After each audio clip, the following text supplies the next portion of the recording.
Hello and welcome, this is Cheryl. Thank you so much for joining me today. We're on day 21 of the Spellbinders Crafty Advent Calendar for 2025.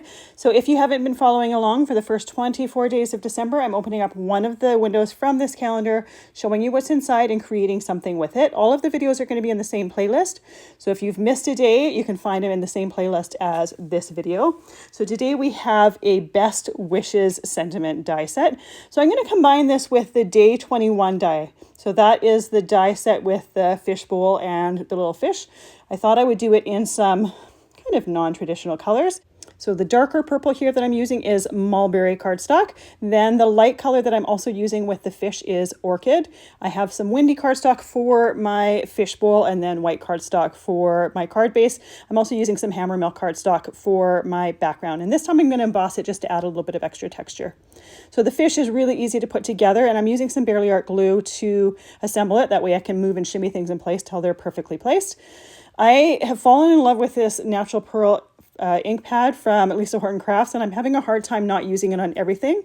So I'm using it on the water for the fishbowl because I thought it would be nice to have some shimmer on that water. So I just did a little bit of ink blending, and then I'm doing it just on the tips of the fins for the fish. And this ink is a little bit more visible on darker colors than it is on lighter colors, but it adds just a really beautiful shimmer to it, which I thought was perfect for that fish. To add some texture to my background, I'm using this 3D embossing folder from August 2025. So it has some waves and fish, so I thought it went well with that fish bowl. I'm using the stacking in my Platinum 6 machine for embossing a 3D embossing folder.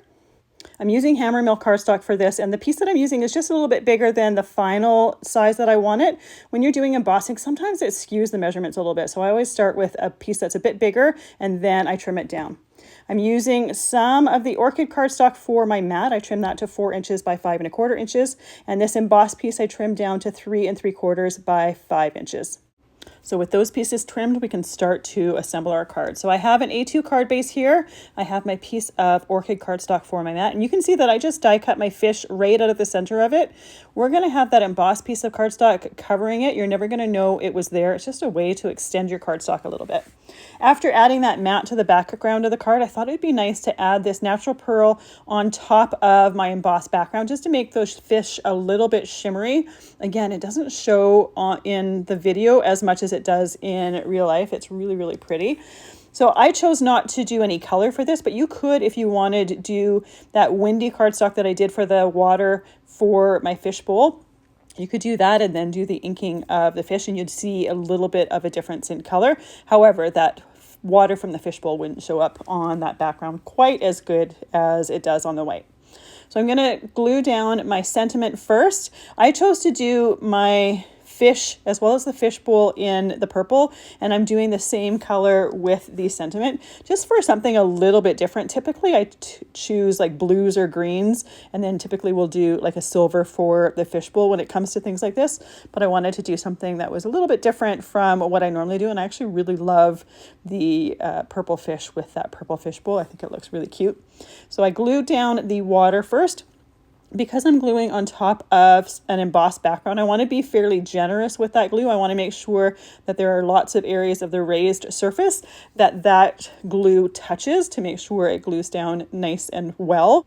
Next, I'll add the fish to the bowl, and even though I have that natural pearl ink on there adding some shimmer, I also want to add just a little bit more texture. So I'm using some glossy accents for the bubbles in the water, and then I thought I'd use some stickles just to add a little tiny touch of it on the edges of the fins.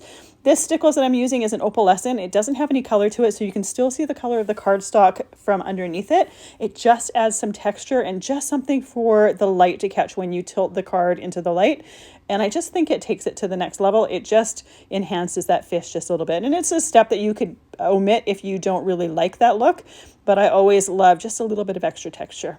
So I let that dry for about 15 minutes or so, and here is the finished card. I love that textured background behind it and the fact that it coordinates beautifully with the fishbowl. That Best Wishes die set can be used for many different things, combined with many other dies throughout the year. So it's a fantastic one to have in your stash. Thank you so much for joining me today for day 21. I will be back tomorrow. We will find out what is in day 22 and create something with it. I'll see you then.